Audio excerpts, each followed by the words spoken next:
नमस्कार। ANB news में आपका स्वागत है। मैं हूं देवेंद्र कुशवाहा। रुख करते हैं खबरों की तरफ। कांग्रेस के वरिष्ठ नेता आनंद शर्मा ने स्पेशल पैकेज पर वित्त मंत्री निर्मला सीतारमण की आखिरी घोषणा के बाद निराशा जाहिर की है। उन्होंने कहा है कि स्पष्ट हो गया है कि देश को ऐसे खराब आर्थिक हालात से निकालने के लिए केंद्र सरकार के पास कोई रोड मैप नहीं है। सरकार इस लोन को प्रोत्साहन पैकेज नहीं कह सकती। चाहे एमएसएमई को दिया जाए, ऋण ऋण होता है, क्रेडिट क्रेडिट होता है, उसको आप फाइनेंशियल सपोर्ट या स्टिमुलस नहीं कह सकते। कोई भी अर्थशास्त्र का ज्ञानी इसको स्वीकार नहीं करेगा। अन्य देशों में जहां स्टिमुलस दिया गया है, मैं अपनी जीडीपी की तुलना अमेरिका से नहीं कर रहा, चाहे वो जर्मनी ने दिया, यूके ने दिया, फ्रांस ने दिया, इटली ने दिया, तो सही माने में इनकम सपोर्ट और वेज सपोर्ट दी है। सबसे बुनियादी बात है कि इस लॉकडाउन के बाद ये जो संक्रमण आया है, लगभग 12.25 करोड़ लोगों का रोजगार खत्म हुआ है। फैक्ट्रीज बंद हुई हैं क्योंकि इसके वायरस के स्प्रेड को रोकना आवश्यक था। इसलिए राज्यों ने भी समर्थन किया और हम सब ने भी समर्थन किया। हम आज भी उसको चुनौती नहीं दे रहे। इसलिए जरूरी हो जाता था कि माननीय प्रधानमंत्री जी ने जो आश्वासन दिया था उसमें इनकम सपोर्ट और वेज सपोर्ट होती है। आदेश दे दिया जाए कुटीर, लघु और मध्यम उद्योगों के कर्मचारियों को, वर्कर्स को पूरा वेतन दिया जाए, चाहे वो 2 महीने होगा या 3 महीने हो जाए, बिना किसी उत्पादन के बिना किसी बिक्री के, वो न्यायोचित नहीं था। इसलिए सरकार को उसमें पैसा देना चाहिए था। फाइनेंशियल सपोर्ट, कर्जा की सिर्फ गारंटी नहीं। कोरोना संकट के कारण पूरे देश भर में प्रवासी मजदूर दर बदर हो चुके हैं। देश के अलग अलग हिस्सों में भयावह तस्वीरें सामने आ रही हैं। यहां से मजदूर पैदल ही सैकड़ों मील किलोमीटर का सफर तय करने पर मजबूर हैं। दिल्ली के मुख्यमंत्री अरविंद केजरीवाल ने प्रवासी मजदूरों को भरोसा दिलाते हुए कहा है कि उनको किसी तरह की कोई तकलीफ नहीं होने देंगे। दिल्ली सरकार ने एक आदेश भी जारी किया है। इस आदेश के मुताबिक सभी अधिकारियों को निर्देशित किया गया है कि प्रवासी मजदूरों को कोई भी तकलीफ नहीं होनी चाहिए। सीएम केजरीवाल ने ट्वीट करते हुए लिखा है कि दिल्ली में रह रहे प्रवासी मजदूरों की जिम्मेदारी हमारी है। अगर वो दिल्ली में रहना चाहते हैं तो उनका पूरा ख्याल रखेंगे और अगर वो अपने गांव लौटना चाहते हैं तो उनके लिए ट्रेन का इंतजाम भी कर रहे हैं। किसी भी हालत में उन्हें बेसहारा नहीं छोड़ेंगे।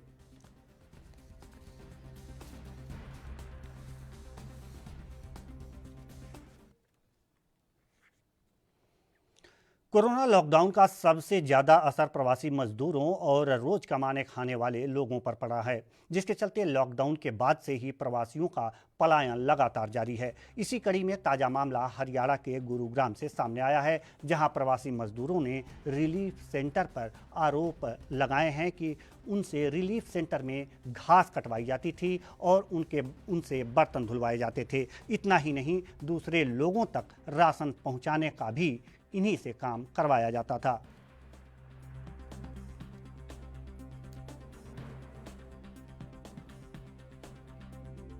परेशानियां तो बहुत झेलनी पड़ी। क्या क्या झेलनी पड़ी, कैसे कैसे? जिस जगह पर थे उस जगह पर केवल खिचड़ी खाते थे और घास साफा करवाते थे। घास साफ करो तो कैसे? घास साफ करवाते थे कम्युनिटी सेंटर में, अच्छा। Ward number 23। हम्म। और पतीला धोवाते थे सारे आदमी से। 11 बंदे थे, 11 बंदे से धमका धमका करके पतीला साफा करवाते थे, बर्तन धुलवाते थे। तो बाबू, जब आप गांव जाओगे तो क्या रोजगार करोगे, क्या काम करोगे? अपना खेती कर लेंगे। तो क्या गुड़गांव दोबारा आओगे वापस? गुड़गांव दोबारा नहीं आएंगे। तो खेती में हो जाए गुजारा गांव में? करना पड़ेगा ना सर, दूसरे देश में चले जाएंगे। कल बोल रहे थे कि अब जाओ तुम लोग यहाँ से निकलो। किधर जाएगा बंदा, कहाँ बउआएगा? कहाँ के रहने वाले हो आप? मैं बिहार का रहने वाला हूँ। आपको खाना देने के लिए जिला प्रशासन ने टीमें लगा रखी हैं, तो आपको खाना कैसा मिलता था वहाँ पर? खाने का स्तर कैसा था? और भी जो सरकार दे रहे हैं वो मिल नहीं रहा है। क्योंकि उसमें खाने वाले खा रहे हैं, गरीब को कुछ नहीं मिल रहा है। केवल रोज रोज खिचड़ी कितना खाएगा आदमी। हरियाणा के फरीदाबाद के बल्लभगढ़ में परिवहन मंत्री मूलचंद शर्मा का बयान सामने आया है। उन्होंने कहा है कि कोरोना महामारी के दौरान पत्रकारों और अखबारों को पहुंचाने वाले हॉकर्स का भी पूरा योगदान है। इसी कड़ी में मंत्री ने सुबह 4 बजे परिवहन मंत्री ने बल्लभगढ़ अंबेडकर चौक पहुंचकर सभी का स्वागत किया और परिवहन मंत्री ने सभी मीडिया कर्मियों को बधाई दी। इस मौके पर उन्होंने मीडिया कर्मियों को गमछा और राशन किट भेंट कर उनका हौसला बढ़ाया। इसके बाद सुबह 5 बजे ब्राह्मण धर्मशाला में रुक रहे प्रवासी मजदूरों से भी बातचीत की और उन्हें यहाँ से उनके गंतव्य तक सही सलामत पहुँचाने का भी आश्वासन दिया। सबसे पहले मैं आपको बधाई देना चाहता हूँ कि जो हर क्षेत्र तक ग्रामीण शहरी आप सबसे बड़े कर्मयोगी कि अपनी बात को अंतिम व्यक्ति तक पहुँचाने का काम आप लोग करते हैं। और ये कोरोना जैसी महामारी से जो लड़ाई आपने जंग लड़ी है कि आदमी घर से बाहर नहीं निकलता था, आप लोग गलियों में जाकर घर पे जाकर जन जन तक एक आवाज़ को पहुँचाने का आप लोगों ने काम करा। मैं सभी साथियों को धन्यवाद करना चाहता हूं कि इस लड़ाई में जो सबसे बड़ी अहम भूमिका रही मीडिया के साथियों की रही, मेरे पत्रकार छायाकार बंधुओं की रही और उसके बाद जो सबसे बड़ी अहम भूमिका रही आप लोगों की रही, जो अंतिम व्यक्ति तक आपने अखबार पहुंचाने का हुआ। आज मैं अपनी तरफ से हरियाणा सरकार मंत्री होने के नाते, बल्लभगढ़ का विधायक, भारतीय जनता पार्टी का और सबकी तरफ से मैं आपका धन्यवाद करता हूँ, स्वागत करता हूँ। इस लड़ाई में हम सब मिलकर इस लड़ाई को लड़ेंगे और इस लड़ाई को जीतेंगे भी। लॉकडाउन की पहली घोषणा के बाद से ही मजदूर लगातार पलायन कर रहे हैं, लेकिन इतने में भी मजदूरों की परेशानियां कम नहीं हो रहीं। अपने घर जाने के लिए प्रवासी जो भी रास्ता निकल सकता है वो अपना रहे हैं। वहीं सरकार ने मजदूरों के दुर्घटनाग्रस्त होने के चलते साफ कर दिया है कि अब मजदूरों को रोकने की जिम्मेदारी जिला प्रशासन की होगी, जिसके चलते मजदूरों का गुस्सा कानूनी व्यवस्था के लिए चुनौती बन रहा है। ऐसा ही एक मामला हरियाणा के यमुनानगर से सामने आया है, जहां पलायन कर रहे प्रवासी मजदूरों का अचानक गुस्सा फूट गया, जिसके बाद पुलिस को उन पर लाठी चार्ज करनी पड़ी। दरअसल घर वापसी के लिए पंजाब और चंडीगढ़ से आ रहे प्रवासी मजदूर जिले में करेड़ा खुर्द गांव के पास पहुंचे तो उनके साथ वो मजदूर भी जमा हो गए जो वहां पहले से ही मौजूद थे, जिसके चलते घर वापसी की मांग के चलते मजदूरों ने नेशनल हाईवे 344 जाम कर दिया। वहीं पुलिस के समझाने पर जब ये नहीं माने तो पुलिस ने लाठीचार्ज कर दिया।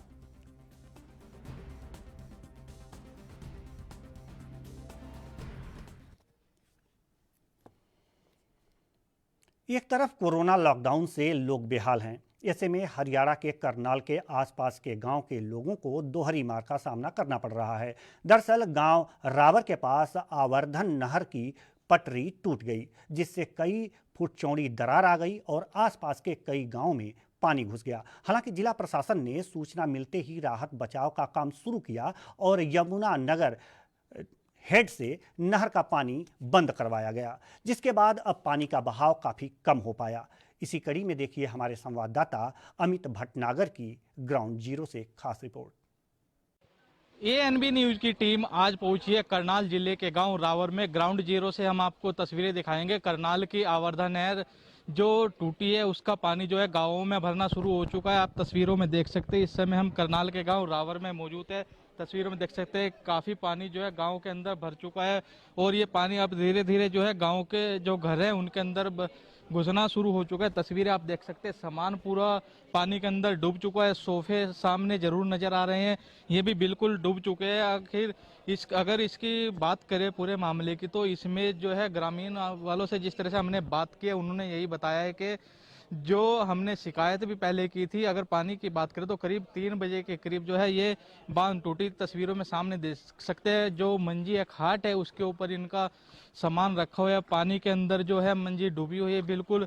हालांकि अब ये जो है अपना सामान पानी से निकाल कर और जो है धूप में सुखाते जरूर नजर आ रहे हैं। आप तस्वीरों में देख सकते हैं ग्राउंड जीरो की ये तस्वीरें ANB न्यूज पर आप देख रहे हैं किस तरह से जो है खाट बिल्कुल पानी के अंदर डूब चुकी है और इनका मानना ये है कि आखिर इस जो इतना ये नुकसान हो रहा है इसका जिम्मेदार कौन है। जो ग्रामीण लोग हैं उनसे भी हम बात करेंगे, क्या कुछ उनका कहना है और क्या कुछ इनका इस बारे में कहना है जी। नुकसान तो कोई चीज़ भी नहीं बची जनाब, जड़ी नहीं खराब हो गई, हर एक चीज़ खराब हो गई, कपड़े तो लै गए, मशीनरी से सब पानी 3-3 4-4 फुट पानी खलोता है जी अंदर च। नुकसान हुआ है आपको? मेरा हो गया होना घट्टो घट्ट लख 2.5-3 लाख का नुकसान होया, दाने नाश हो गए, सारा सामान खत्म हो गया जी। पानी का बहाव कैसा है, कितना है यहाँ? पानी चढ़ता है पाया जी, हाली पानी तो बहुत तेज बहाव, पानी चढ़ रहा है जी। प्रशासन से क्या कुछ अपील रहेगी? अगर प्रशासन की बात करें तो प्रशासन भी काफी लेट जागा है, हालांकि आ चुका है प्रशासन, उनको क्या कुछ आ तो चुका प्रशासन पर साढ़े तक तो कोई नहीं आया जी। उधर लगे ने, साढ़ा तो नहीं पता रहा बच्चे बचे ने या वडेरे सन। साडी माता है 70-80 साल की, ਉਹ ਸਾਨੂੰ ਪਤਾ ਜੀ, ਅਸੀਂ ਜਿਵੇਂ ਕੱਢ ਕੇ ਲਗਾਇਆ ਉਹਨਾਂ ਸੁਰੱਖਿਅਤ ਸਥਾਨ ਤੇ ਪਹੁੰਚਾਇਆ ਜੀ, ਤੇ ਬੁੱਢੇ ਵਡੇਰੇ ਹਨ। रखा हुआ है। बाइक जो है डूब चुकी है, पानी जो है भरना अभी शुरू हो रहा है, जो पानी का बहाव है और भी आगे बढ़ता जा रहा है। आखिर प्रशासन इतनी लेट क्यों जागा, आखिर क्या कारण है, यही इनकी अपील है। अगर पानी की बात करें तो पानी पूरे गांव में फैल चुका है और जो फसलें हैं, फसलें भी काफी इनकी नुकसान हो चुकी है। अगर नुकसान की बात करें तो जो इन ग्रामीणों को है काफी नुकसान झेलना पड़ रहा है। ये ANB न्यूज पर आप जो है ग्राउंड जीरो से रिपोर्ट देख रहे हैं और सरकार से अपील यही है कि सरकार हमारे बारे में और हमारे मुआवजे के बारे में जरूर सोचे। Amit Bhatnagar, ANB news, Karnal.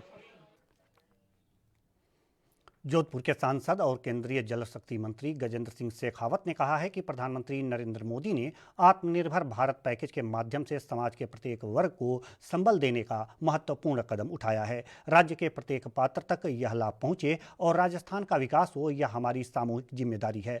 उन्होंने और क्या कुछ कहा, सुनिए।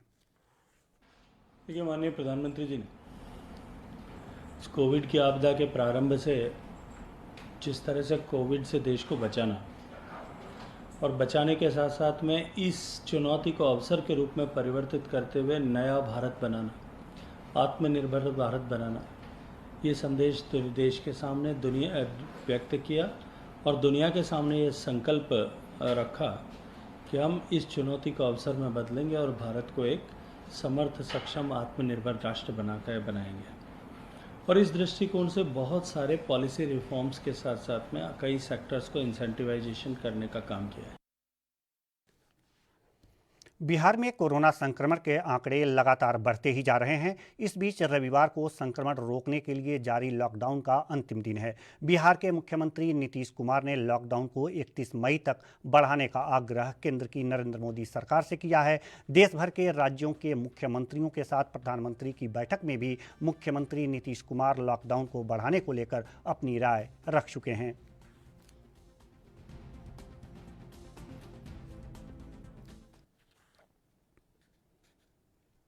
दिल्ली यूपी बॉर्डर पर प्रवासी मजदूरों की भीड़ देखी जा रही है। गाजीपुर में बड़ी संख्या में मजदूर जुट गए हैं।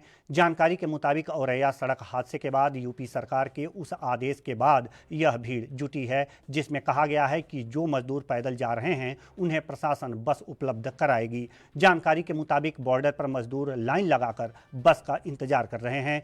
लोगों का कहना है कि वह घर जाना चाहते हैं। उधर मयूर विहार एक्सटेंशन के पास दिल्ली यूपी सीमा पर पुलिस ने कुछ मजदूरों को रोक दिया है।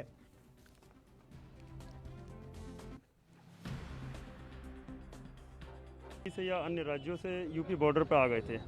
इन लोगों को सबको समझाया गया है कि उचित साधन द्वारा ही यात्रा की जाए। ट्रेनों से चलें या रजिस्ट्रेशन कराएं अपना, बसों से चलें। अवैध तरीके से किसी भी प्रकार से यूपी में यात्रा ना करें। तो सर, कब से ये लोग खड़े हैं यहाँ पे? ये लोग रात को आ गए थे। इनको तभी से समझाया जा रहा है कि ये लोग ट्रेन से जाएं, बसों से जाएं, किसी भी डग्गा मार गाड़ी से ना जाएं। इन लोगों को बार बार समझाया गया है। कुछ लोग चले गए हैं लेकिन अभी भी काफ़ी भीड़ है यहाँ पर। एंट्री नहीं है और सिर्फ अभी जिनके ट्रेन टिकट हैं, जो नई दिल्ली आ गए थे, वो लोग अपना ट्रेन टिकट दिखाकर अंदर आ सकते हैं यूपी में, जिनका घर गाजियाबाद में है। हरियाणा के सिरसा से आज तीसरे दिन 27 सवारियों को लेकर पंचकुला के लिए इकलौती बस रवाना हुई, जिसमें पहले 2 दिनों के मुकाबले में ज्यादा सवारियां देखने को मिली। बता दें कि प्रदेश भर से 2 दिन पहले ही कुछ निश्चित रूटों के लिए बसों को चलाने के आदेश मिले थे, जिसके चलते सवारियों के लिए ऑनलाइन टिकट बुकिंग की सुविधा की गई थी, जिसमें ज्यादातर सवारियों में सरकारी कर्मचारी शामिल हैं, जो लॉकडाउन से पहले अपने घर आए हुए थे और यहीं फंस गए थे। वहीं वापस लौट रही सवारियों में बस चलाने से खुशी का माहौल है। इस कड़ी में रोडवेज के अधिकारियों का कहना है कि सोशल डिस्टेंसिंग को ध्यान में रखते हुए सवारियों को भेजा जा रहा है। यहीं सिरसा से मेरा 4 वाला गांव है और पंचकुला जा रहा हूँ। पंचकुला सर्विस कर रहे हैं, ड्यूटी ज्वाइन करने के लिए जा रहे हैं, क्योंकि इतने दिन से घर बैठे।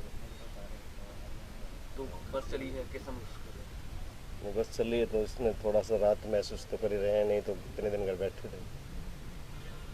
और सोशल डिस्टेंस वाली भी ये जो है वही भी ठीक है, अभी इसमें भी बचाव है अपना। बस 8 बजे सिरसा से आज पंचकुला के लिए रवाना हुई है और उसमें 27 सवारी ने ऑनलाइन बुकिंग करवाई थी और बस अपने सही समय पर पंचकुला के लिए चल पड़ी है। सामाजिक दूरी का ध्यान रखते हुए सभी पैसेंजर्स की थर्मल स्क्रीनिंग की गई और सोशल डिस्टेंसिंग का जो मापदंड तय किया गया उस अनुसार बस सवारियों को यात्रा करवाई गई है। बसों पे जो क्रॉस मार्किंग सीटों पे की गई है वहाँ सवारियों को बैठने की अनुमति नहीं है, क्योंकि ये सब कुछ सोशल डिस्टेंसिंग के मद्देनजर रखते हुए किया गया है। कोरोना वायरस का कहर जहां देश दुनिया में फैला हुआ है, जिसे देखते हुए हिमाचल के कुल्लू में प्रशासन मुस्तैदी से काम कर रहा है। हालांकि जिला लाहौल स्पीति में अभी तक कोरोना का कोई भी मामला सामने नहीं आया है, लेकिन स्थानीय प्रशासन इस संक्रमण को रोकने के लिए कोशिश कर रहा है। वहीं इस कड़ी में स्थानीय संस्थाएं भी मदद को आगे आई हैं, जिसके चलते 14 अप्रैल से ही घाटी में आने वाले वाहनों को सैनिटाइज किया जा रहा है और टैक्सी चालकों को भी सैनिटाइजर बांटे जा रहे हैं। इसके अलावा प्रमुख बाजारों और घरों को सैनिटाइज करने का काम शुरू किया गया है, ताकि कोरोना वायरस का संक्रमण घाटी में फैलने से रोका जा सके।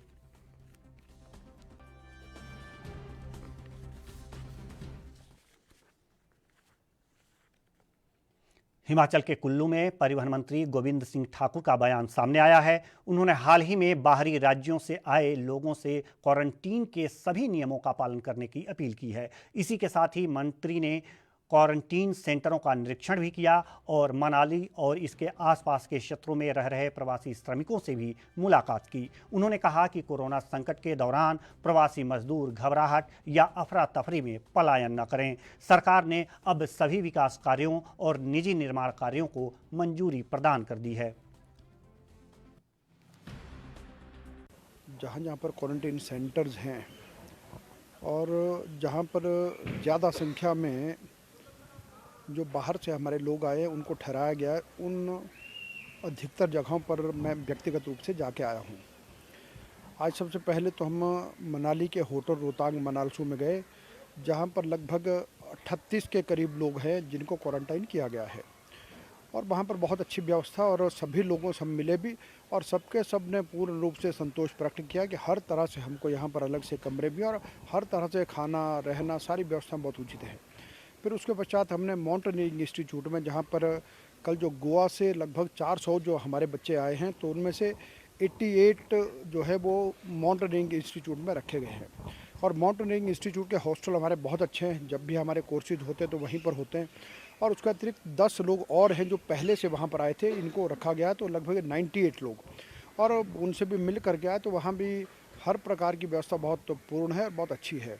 और फिर उसके बाद हम जो नवोदय स्कूल है, जहाँ पर 295 बच्चे हैं जो गोवा से आए हैं, तो सब लोग बहुत संतुष्ट हैं और सब ने अपने मुख्यमंत्री जयराम ठाकुर जी का धन्यवाद किया है कि हमको इतनी दूर से लेके भी आए और हमको यहाँ पर व्यवस्था भी की। फिर उसके पश्चात हम ये कि लगभग 20 लोग ऐसे हैं जो वैष्णो माता मंदिर में रखेंगे, उनसे मिल कर के आए, तो सारी व्यवस्था और उसमें हमने सब जगह खाने की व्यवस्था भी की है, रहने का भी अच्छा है। और मुझे लगता है कि इतने बड़े काम के लिए जो जयराम ठाकुर जी की सरकार जितना अच्छे प्रकार से सारी व्यवस्थाओं को कर रही है, कि वो काम बहुत बड़ा है। और खबरों में आगे बढ़ने से पहले उत्तर प्रदेश के पीलीभीत से बड़ी खबर आ रही है। यूपी के पीलीभीत से यह बड़ी खबर आपको बता दें, एएनबी न्यूज लेकर आया है। कोरोना के 7 नए मामले सामने आए हैं। तो बड़ी खबर आपको बता रहे हैं पीलीभीत से। मुंबई से लौटे थे ये सभी कोरोना के मरीज। जिले में अब तक कुल मरीजों की संख्या हो चुकी है कोरोना पॉजिटिव 13। जिला प्रशासन व स्वास्थ्य विभाग में हड़कंप मचा है। तो बड़ी खबर आपको बता रहे हैं, डीएम वैभव श्रीवास्तव ने इसकी पुष्टि की है। तो उत्तर प्रदेश के पीलीभीत से यह बड़ी खबर आ रही है। कोरोना से संबंधित कोरोना के 7 नए मामले सामने आए हैं। आपको बता दें कि मुंबई से ये सभी मरीज लौटे थे। जिले में अब तक कुल 13 मरीज कोरोना के हो चुके हैं। जिला प्रशासन व स्वास्थ्य विभाग में इस 7 नए मरीजों को लेकर के हड़कंप मचा है। डीएम वैभव श्रीवास्तव ने इसकी पुष्टि की है। तो बड़ी खबर आपको बता रहे हैं उत्तर प्रदेश के पीलीभीत से यह बड़ी खबर। कोरोना के 7 नए मामले सामने आए हैं। मुंबई से ये लौटे थे सभी मरीज।